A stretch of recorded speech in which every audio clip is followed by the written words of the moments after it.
दोस्तों, पतित पावनी माता गंगा के विषय में तो आप सब जानते ही होंगे।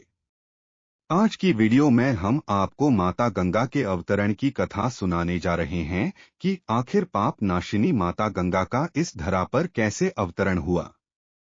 हमें पूरा विश्वास है कि इस कथा को सुनने के बाद आपको ज्ञात हो पाएगा कि मां गंगा का इस धरा पर होना कितना दुर्लभ है और आपको अपने धर्म पर गर्व का अनुभव होगा।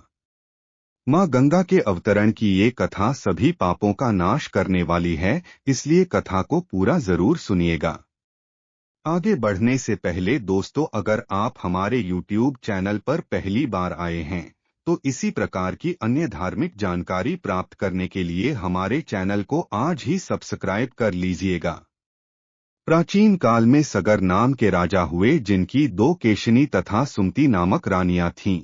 सुमति के गर्भ से एक गर्भपिंड ने जन्म लिया जो फटकर 60,000 पुत्रों में विभाजित हो गया तथा केशिनी का एक पुत्र था। एक बार राजा सगर ने अश्वमेघ यज्ञ किया। यज्ञ भंग करने हेतु देवराज इंद्र ने राजा द्वारा छोड़े गए घोड़े को चोरी कर कपिल मुनि के आश्रम में बांध दिया। राजा ने यज्ञ के घोड़े की खोज में अपने 60,000 पुत्रों को भेजा। घोड़े को खोजते खोजते सभी पुत्र कपिल मुनि के आश्रम में पहुंच गए। वहां घोड़े को बंधा देख कपिल मुनि को चोर पाखंडी कहने लगे और उनके लिए अपशब्द भी कहने लगे। उस समय कपिल मुनि प्रभु ध्यान में मगन थे।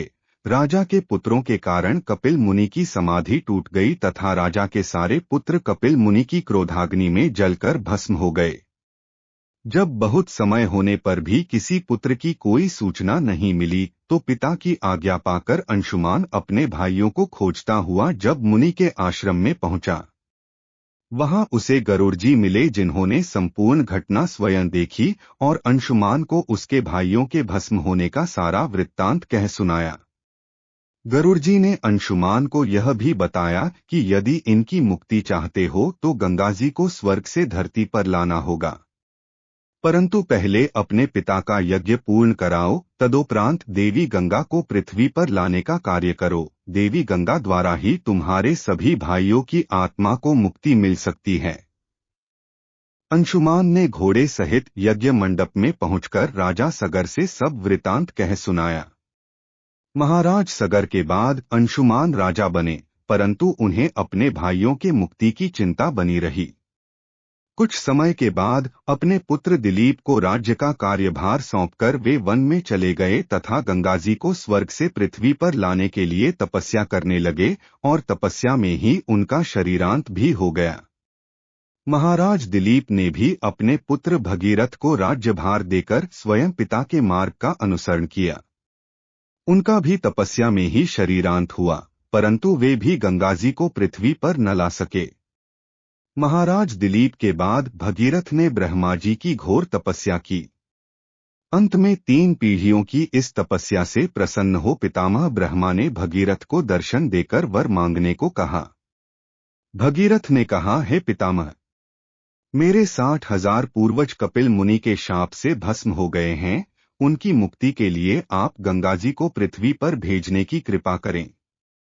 ब्रह्मा जी ने कहा, मैं गंगा को पृथ्वी लोक पर भेज तो अवश्य दूंगा, पर उनके वेग को कौन रोकेगा? इसके लिए तुम्हें देवाधिदेव भगवान शंकर की आराधना करनी चाहिए। भगीरथ ने एक पैर पर खड़े होकर भगवान शंकर की आराधना शुरू कर दी। उनकी तपस्या से प्रसन्न होकर भगवान शिव ने गंगा जी को अपनी जटाओं में रोक लिया और एक छोटी धारा को पृथ्वी की ओर छोड़ दिया। इस प्रकार गंगाजी पृथ्वी की ओर चली। अब आगे आगे राजा भगीरथ और पीछे पीछे गंगाजी थीं। मार्ग में जहनु ऋषि का आश्रम पड़ा। गंगाजी उनके कमंडलू दंड आदि बहाते हुए जाने लगीं। यह देखकर जहनु ऋषि ने उन्हें पी लिया। कुछ दूर जाने पर भगीरथ ने पीछे मुड़कर देखा तो गंगाजी को न देख वे ऋषि के आश्रम पर आकर उनकी वंदना करने लगे। प्रसन्न हो ऋषि ने अपनी पुत्री बनाकर गंगाजी को दाहिने कान से निकाल दिया। इसलिए देवी गंगा जाह्नवी नाम से भी जानी जाती हैं। भगीरथ की तपस्या से अवतरित होने के कारण उन्हें भागीरथी भी कहा जाता है।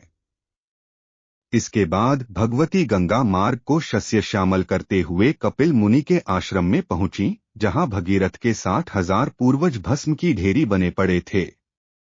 भगीरथ ने पवित्र गंगा जल से अपने पूर्वजों का उद्धार किया और वे सभी गंगा जल के स्पर्श मात्र से दिव्य लोकों को चले गए।